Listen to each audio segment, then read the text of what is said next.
O5-9 menikmati pagi yang malas, lagi pula meskipun menjadi anggota Dewan O5 adalah pekerjaannya menuntut, itu tidak berarti bahwa kamu tidak punya hari libur. Jadwalnya jelas, jadi dia memutuskan untuk menonton video YouTube yang ingin dia tonton menyirami tanamannya dan bermain golf kantor untuk menghilangkan kebosanan. Saat itulah dia menerima pesan aneh dari O5-1 di jaringan relay komunikasi Dewan O5 yang tertutup. Bunyinya, 9 terlampir adalah file yang kami temukan minggu lalu di deep well lokasi 01. Saya tidak akan menyusahkanmu dengan ini kalau bukan karena fakta bahwa peristiwa yang dijelaskan di sini tidak pernah terjadi. Tanggal pembuatan awal mereka adalah sekitar 50.000 tahun yang lalu. Harap biasakan dirimu dengan ini secepat mungkin. Dan begitulah hari istirahat O5-9 telah dikacaukan. Dia meletakkan peralatan golfnya dan mengakses file. Anehnya itu terbaca mengakses file SCP-6789 iterasi 1 30 Agustus 1825. Kamu mungkin sudah bisa melihat ketidakkonsistenan 50.000 tahun yang lalu dan 1825 tidak cocok untuk garis waktu yang paling kongruan. Ini pasti akan menjamin eksplorasi lebih lanjut, bahkan kalau itu berarti menghilangkan peluangnya untuk bersenang-senang di hari golf kantor. File tersebut menggambarkan keberadaan anomali di sebuah ruangan di bawah pabrik Rolander General Steel di Czestochowa, di mana kecepatan pertumbuhan bahan organik sangat cepat dengan cara yang mirip dengan pertumbuhan yang dirangsang oleh anomali SCP-407 yang dinetralkan, juga dikenal sebagai lagu penciptaan. Namun anomali itu sendiri tidak menyangkut O5-9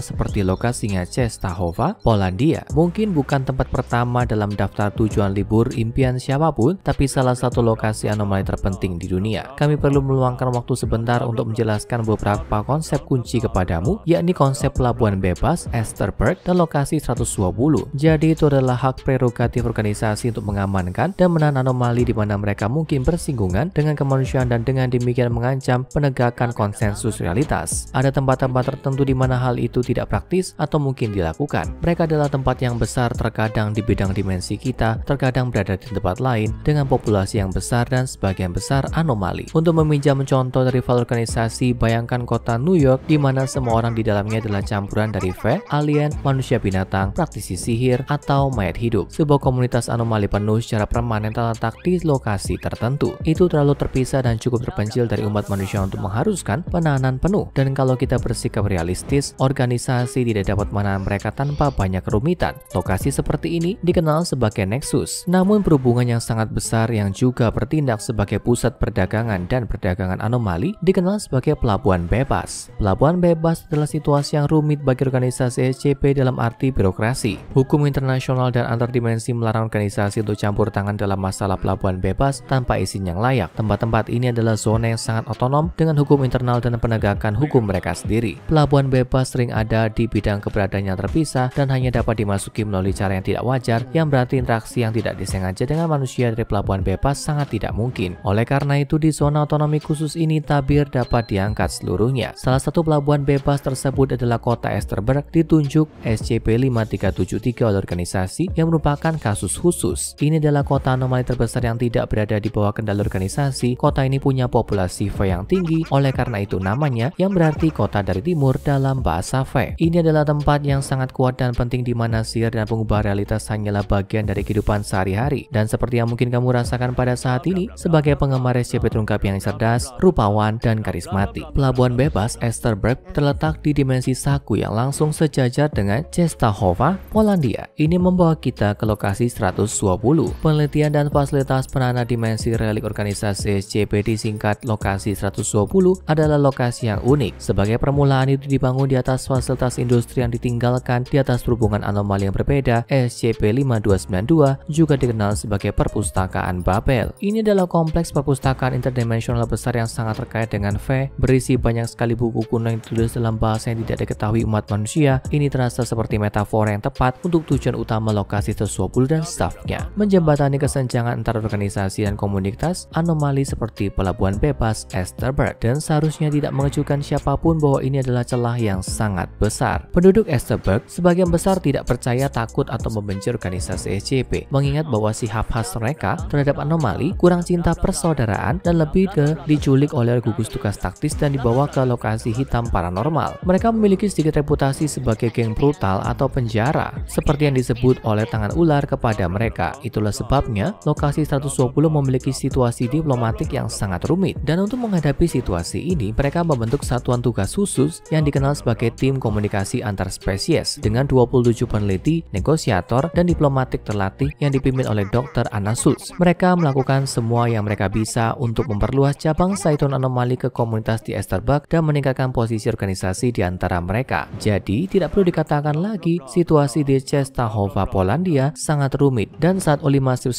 membaca lebih lanjut dokumen tentang SCP-6789, dia hanya berharap bahwa mereka tidak semua menatap laras diplomat masa depan atau kesemrawutan penahanan. Meskipun Olimar 9 tidak tahu seberapa gila semuanya akan terjadi dengan SCP-6789. Pada awalnya anomali itu tampak cukup sederhana, itu terbatas pada ruang boiler sub-basement gelap di pabrik Rolander General Steel. Namun meskipun kekurangan cahaya atau benar-benar salah satu kondisi yang diperlukan untuk mendukung kehidupan yang bukan serangga atau jamur, mikrokosmos yang subur dan berkembang telah berkembang di sana. Flora dan fauna berlimpah dan tampaknya berkembang dengan aman dalam ekosistem yang lengkap. Para pekerja dan peneliti organisasi saat memasuki area ini melaporkan mendengar nada rendah yang serupa dalam suara dan ritme dengan detak jantung di sekitar mereka. Padahal suara ini belum direkam di luar klaim mereka yang konon mengalaminya secara langsung. Pekerja pabrik baja melaporkan merasakan ketenangan dan keajaiban yang luar biasa saat berada di dalam SCP-6789. Mereka akan berjalan ke ruang kettle setiap kali mereka merasa stres di antara shift dan menyaksikan kecambah tumbuh di sekitar kaki mereka secara langsung, dan hewan kecil seperti kelinci melompat keluar dari apa yang tampak seperti ketiadaan. Itu adalah tempat yang menakjubkan, hadiah dari Ibu Pertiwi sendiri, kesempatan untuk merasakan kehangatan dan irama jantungnya yang berdetak kencang. Namun ini mengalami masalah ketika pertumbuhan pabrik menghambat operasi pabrik baja mematikan boiler utamanya. Hal ini menyebabkan perusahaan Rolander General Steel menekan Thomas Williams, kepala tim perbaikan teknis, untuk secara efektif menghancurkan SCP-6789 dan memasang kettle baru di tempat yang pernah ada. Ketika dia menyatakan keengganannya untuk menginjak-injak tanah suci ini, mereka mengancam pekerjaannya dan mata pencarian keluarganya. Dengan rasa sakit dan keengganan yang luar biasa, dia mengikuti perintah destruktif mereka. Selama wawancara keluar organisasi, Williams dengan berlinang air mata menceritakan, Saya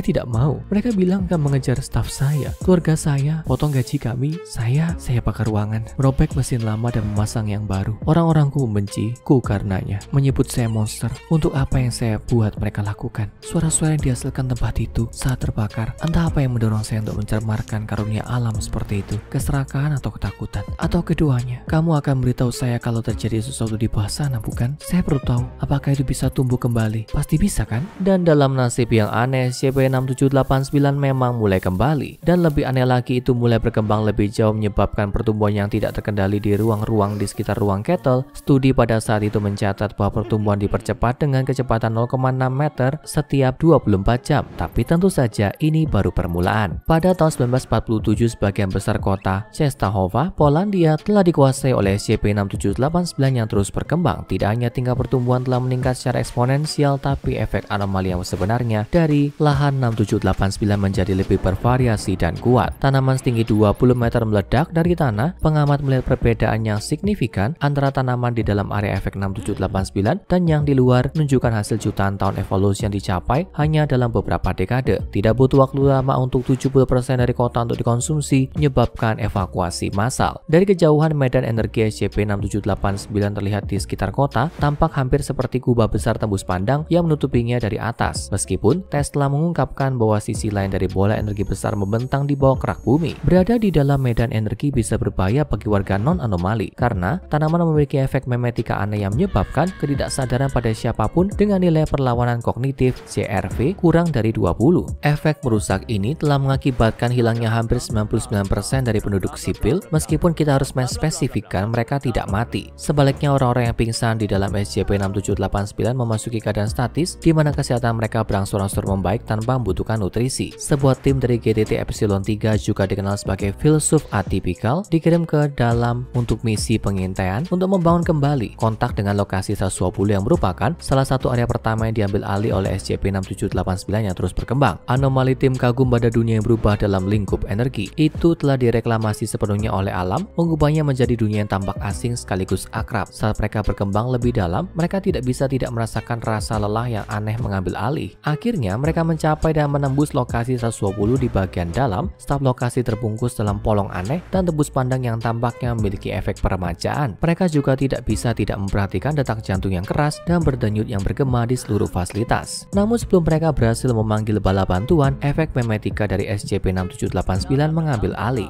Masing-masing dari mereka jatuh ke tanah, jatuh tak sadarkan diri. Untuk melihat lebih baik beberapa flora dan fauna di dalam SCP-6789, seorang peneliti organisasi menyimpan catatan komprehensif tentang beberapa dari berbagai tanaman dan hewan yang menarik yang dia rekam di dalam area yang terkena dampak. Saat melihat sekawanan beberapa ribu burung terbang, dia mencatat kalau kita dapat menemukan cara untuk mempelajari metode SCP-6789, kita mungkin dapat menemukan kegunaan praktis dari anomali tersebut. Saya belum pernah melihat kawanan seukuran ini sejak masa kecil saya dari sebelum perang. Itu membawa kembali kenangan yang saya pikir tidak akan pernah saya rasakan lagi. Saya akan berbicara dengan atasan saya untuk mendapatkan lebih banyak sumber daya. Setelah melihat sekelompok beruang coklat Eurasia berburu kawanan Kijang Thompson, dia mencatat, ini menegaskan bahwa SCP-6789 mampu menghasilkan spesies asing ke Eropa. Perlu dicatat bahwa ini menciptakan potensi bencana. Kami tidak bisa lagi dengan nyaman memprediksi apa yang mungkin keluar dari sana. Setelah melihat beberapa burung bersarang yang sebelumnya sudah punah yang dikenal sebagai Great Auk bersarang, dia menulis, kami melihat burung-burung dari perahu ketika Mayor Bialas, ahli burung residen kami, mendengar suara burung yang tidak segera dia kenali. Kami segera melihat auk besar di tepi menyusui anak-anak mereka. Ini menegaskan SCP-6789 mampu membawa kembali spesies yang punah, tapi sampai sejauh mana dan dengan cara apa? Bisakah kita entah bagaimana memanfaatkan kekuatan ini untuk membalikan penuaan kita sendiri? Setelah melihat kawanan yang luar biasa terdiri dari ribuan spesimen dari spesies sapi punah yang dikenal sebagai orok, dia mencatat, luar biasa. Saya mengira mamalia besar di Eropa hampir punah. Ekspedisi kami menemui kawanan yang bergerak ke utara sepanjang sungai menuju Posna, tapi kami berhasil mencegat mereka dan menahan mereka di dalam zona eksklusi SCP-6789. Setelah melihat serangkaian pohon kapuk yang bermutasi secara genetik yang tumbuh begitu cepat hingga menghancurkan pusat penelitian organisasi di sekitarnya, dia mencatat, mengingat insiden baru-baru ini, ekspedisi lebih lanjut ke SCP-6789 telah ditangguhkan tanpa batas waktu. Informasi yang cukup telah dikumpulkan mengenai kemampuan dan penggunaan SCP-6789. Penelitian lanjutan telah dianggap sebagai pemborosan sumber daya organisasi. Pembakaran terkendali, pertumbuhan tanaman telah disahkan oleh Dewan Tinggi. Setelah konfirmasi pemusnahan anomali, SCP-6789 akan diklasifikasikan ulang sebagai dinetralkan. Tapi tentu saja, itu tidak akan pernah semudah itu, bukan? Pada tahun 1989, SCP-6789 telah mengklaim seluruh Polandia. Keadaan menjadi sangat parah sehingga organisasi perlu menggunakan anti-meme khusus yang dibuat di samping aplikasi amnestik massal dan upaya untuk menghapus semua referensi ke negara dari media yang direkam untuk sepenuhnya menghapus ingatan tentang keberadaan Polandia dari kesadaran global sambil mereka mencoba untuk memecahkan situasi SCP-6789 ini. Tapi prospek solusi semacam itu mulai tampak lebih seperti menggunakan plester untuk menyembuhkan pemenggalan kepala ketika hal-hal menjadi di luar kendali. Pada awalnya organisasi dapat membatasi pertumbuhan area 6789 melalui pembakaran yang dikendalikan dengan api yang ditingkatkan secara tomatologis. Namun ini tidak berdampak pada pertumbuhan yang berkelanjutan untuk waktu yang lama. Para peneliti memperkirakan bahwa skenario runtuhnya peradaban global tingkat IKA berpotensi terjadi hanya dalam 7 bulan. Namun sementara perkembangan ini semua minus bersih bagi umat manusia, mereka menciptakan peluang bagus untuk beberapa spesies yang telah dianiaya umat manusia di masa lalu. Anak-anak hutan, bagian dari V yang musnah setelah pertempuran di pabrik, dan anak-anak malam, lebih dikenal sebagai SCP-1000 atau Bigfoot. Anggota tim komunikasi antar spesies yang masih hidup di lokasi Sosopulu berusaha untuk memulai dialog dengan budaya-budaya ini yang terbentuk di area SCP-6789 yang terus berkembang yang dulunya adalah Polandia. Namun mengingat sejarah yang sangat rumit antara umat manusia dan kedua kelompok ini, mereka tidak disambut dengan hangat. Upaya berulang untuk memasuki domain SCP-1000 dan berkomunikasi dengan mereka disambut dengan serangkaian komunikasi agresif berikut dari anak-anak malam. Jangan mencoba melakukan kontak pada saat itu. Tidak ada alasan untuk percaya. Kami akan merespon dengan kekuatan. Semua masuk ke medan reklamasi kami akan dianggap sebagai pelanggaran atas permintaan ini. Hentikan semua upaya. Kami melihat usahamu. Kami tidak akan memperingatkan lagi. Berhenti. Ibu tidak ingin kami bertemu denganmu. Oleh karena itu, kami mendengarkan. Lakukan apa yang dia katakan atau hadapi konsekuensinya. Mungkin sudah jelas pada titik ini bahwa organisasi SCP menggonggong pada pohon kapuk yang salah bermutasi secara genetik. Mereka telah membakar jembatan mereka dengan semua spesies ini dengan tindakan egois mereka sendiri dan tidak akan pernah lagi dilihat sebagai teman bagi mereka. Namun beberapa jawaban diberikan oleh anak malam yang setidaknya bersedia berbicara dengan mereka dalam bahasa Inggris. Meskipun dia membenci semua yang mereka perjuangkan, dia memberitahu mereka bahwa mereka telah memicu kemarahan alam dengan tindakan mengerikan mereka dan sekarang mereka membalas dendam. Dalam pernyataan penutupnya yang dingin, dia berkata, "Lihat apa yang kamu lakukan pada kami. Lihat apa yang kau lakukan pada anak hutan. Kami memaafkanmu. Kakak-kakakmu menyerah untuk melawan, tapi hati ibumu hancur. Dia memberimu kehidupan dan kamu menunjukkan padanya warna aslimu saat dia melepaskanmu dari tali pengikatnya. Dia melahirkanmu, namun kamu memilih untuk mengkhianatinya dengan cara yang paling menjijikkan. Keluarlah dan tunggu saat alam melakukan tugasnya untuk menetralkan racun meracunmu, dia tidak menyerah padamu. Tidak, belum, tidak seperti dirimu itu. Dan tentu saja itu hanya akan menjadi lebih buruk dari itu. Pada 2066 semuanya berakhir. SCP-6789 yang terus berkembang telah menghabiskan hampir seluruh planet, meninggalkan populasi organisasi yang masih hidup untuk mencari apa yang tersisa dari perlindungan di atas kapal terlepas secara permanen. Yang bisa mereka lakukan hanyalah menyaksikan alam mengklaim pembalasannya terhadap umat manusia dan mengambil alih bumi, sementara mereka berencanakan mati-matian melawannya. Detak jantung SCP-6789 mengembangkan akar yang mencapai jauh ke kedalaman bumi, memberinya akses ke kehidupan di mana-mana. Seperti yang dikatakan spesimen SCP-1000, tampaknya masuk akal bahwa entitas ini adalah sumber dari semua kehidupan di bumi, satu-satunya ibu sejati kita. Tentang Amerika Utara, organisasi menulis, menyusul manifestasi SCP-6789 di benua Amerika Utara, pangkalan Yellowstone telah hilang dengan semua anggota telah dievakuasi sebelum penyebaran SCP-6789 ke Kadipaten Wyoming. SCP-2000 tetap dapat diakses melalui portal langsung karena struktur SCP-6789 tampaknya tidak menembus bagian dalam kompleks bawah tanah yang menampungnya. Tidak diketahui mengapa ini terjadi, mengingat ketertarikan SCP-6789 pada mesin mirip dengan lokasi organisasi lainnya di seluruh dunia. Yellowstone Base telah kehilangan tujuan utamanya. Great Yellowstone Supervolcano yang pernah dipantau dan dikendalikan telah diketahui menghentikan aktivitas vulkanik. Sebagian besar daerah terdekat yang sebelumnya dianggap tidak ramah telah disembuhkan dan dihuni oleh flora dan fauna liar. Tentang Libya, mereka menulis, perbedaan utama antara Libya pra SCP-6789 dan pasca SCP-6789 adalah penghancuran total lebih dari 274 kompleks industri yang pernah menjadi kebanggaan negara. Yang perlu diperhatikan adalah dekontaminasi total dari hubungan antara Laut Libya dan daratan utama. Perubahan ini begitu ekstrim sehingga bahkan tenggorokan iblis sekarang bersih dari semua jejak kontaminasi minyak. Demikian pula, terusan besar Libya sekali lagi dapat diakses melalui jalur lurus Eropa, meskipun pernah diblokir oleh limbah industri selama lebih dari 27 tahun. Tentang Antartika, mereka menulis, meskipun lingkungan yang sangat keras diciptakan oleh Kekaisaran Antartika, pertumbuhan SCP-6789 tidak kesulitan beradaptasi dengan kondisi. Pada kenyataannya, sebagian besar megastruktur bunga yang muncul di seluruh negeri tercatat sebagai yang terbesar dalam catatan. Pertumbuhan tercatat padat secara universal terlepas dari perkembangan manusia. Tidak seperti tren sebelumnya, satu-satunya pengecualian untuk aturan ini adalah penghancuran total ibu kota mengambang negara itu. Diteorikan bahwa itu disebabkan oleh kedekatan kota dengan lubang ozon. Tentang Polandia, di mana semuanya dimulai, mereka menulis, menjadi titik awal dari seluruh anomali, seluruh wilayah Polandia padat dengan flora SCP-6789. Meskipun demikian, area yang paling padat adalah inti itu sendiri, Provinsi Silesia. Di sana banyak formasi dan struktur yang tampaknya tidak ada di tempat lain di dunia berada. Contohnya termasuk pohon yang tingginya lebih dari 100 meter atau kubah biologis setengah transparan yang bertindak sebagai penghalang insulasi untuk daerah yang paling tercemar. Semua tempat tersebut telah dicatat untuk menyembuhkan jauh lebih cepat, dengan instrumen mencatat bahwa air tanah Polandia yang dulu beracun sekarang pada tingkat kualitas yang hampir sempurna. Ikan dan kehidupan air lainnya telah mengisi kembali saluran air ini seperti yang mereka lakukan sebelum revolusi industri. Tentang negara bagian Tuvalu yang terpencil, mereka menulis, situasi yang dicatat di negara bagian Tuvalu tentu saja yang paling tidak biasa. Meskipun bukan karena apa yang dikira kebanyakan orang, di seluruh negeri hampir tidak ada tanaman. Lahan yang luas secara konsisten hampir tidak punya pertumbuhan sama sekali. Negara-negara Tuvalu menyumbang lebih dari 75% dari permukaan planet yang belum menyerah pada SCP-6789. Satu-satunya bagian negara yang terkena dampak adalah kompleks industri berpenduduk padat, meskipun ini mencakup kurang dari 0,00001% dari luas negara. Meskipun upaya telah dilakukan untuk mendirikan pangkalan organisasi di Tuvalu, semua ekspedisi menemui kegagalan karena perlawanan dari SCP-6789 terhadap semua upaya pembangunan. Rencana lebih lanjut dihentikan setelah pangkalan Angkatan Laut Organisasi 01 ditetapkan sebagai tempat pelindungan umat manusia. Seiring berjalannya waktu, Dewan O5 yang berkurang turun satu persatu, mencoba yang terbaik untuk menerapkan beberapa metode melawan. Beberapa dari banyak upaya yang gagal termasuk melalui penggunaan fisikawan organisasi, ahli taumaturgis, dan teolog. Upaya untuk menghubungi kuasa yang terletak di dalam inti SCP-6789. Gunakan ritual organisasi untuk memencarakan, beralasan, menghancurkan, atau metalisir entitas. Dan melalui penggunaan penyakit anomali yang dikembangkan organisasi khusus untuk struktur bunga SCP-6789, upaya untuk merebut kembali pangkalan organisasi dan pusat tempat tinggal yang penting. Lanjutkan upaya penahanan sebelumnya setelah berhasil. Yang tersisa hanyalah opsi nuklir. Percobaan 67 bagian akhir file terbaca. Melalui pengguna pemicu proyek Memetika, Lete, dan Kolot, kembalikan kondisi perkembangan manusia ke masa praindustri. Melalui degradasi perkembangan otak, rampas kemanusiaan dari ribuan tahun perkembangan ilmiah, budaya, dan teknologi. Menunggu pehancuran total infrastruktur modern oleh SCP-6789 dan pembebasan semua individu dari efek SCP-6789. Terapkan protokol Enui setelah kesuksesannya. Mata O5-9 melesat ke sudut layar. Dia mendapat pesan baru dari O5-1 berbunyi, hari ini RAISA mendeteksi draft berikut untuk file yang diunggah untuk disetujui ke chipnet. Saya akan membiarkanmu menarik kesimpulan sendiri. O5-9 membuka draft file dan itu tampak seperti file pertama lagi. Pada akhirnya organisasi berhasil, tapi pada tingkat tertentu itu adalah kesuksesan yang hampa. Apakah semua yang mereka lakukan untuk menyebar menyebarkan siklus untuk generasi lain hanya menunggu untuk terjadi lagi? Akankah hati Ibu Pertiwi suatu hari nanti berdetak lagi dalam kesakitan dan kemarahan karena pengkhianatan anak-anaknya? Akankah SCP-6789 benar-benar dikalahkan atau ditahan? Oli Master 9 memutuskan bahwa yang terbaik adalah tidak terlalu mengkhawatirkannya. Dia mengambil peralatan golf kantornya dan mulai melakukan pukulan boot lagi. Lagi pula, kamu tidak pernah tahu kapan kamu tidak akan punya kesempatan lagi untuk hal seperti ini. Sekarang tonton SCP-001 Siklus Ouroboros kompilasi serta lengkap dan SCP-001 Raja Scarlet Debu dan Darah untuk mengetahui lebih banyak anomali yang selamanya dapat mengubah dunia seperti yang kita ketahui.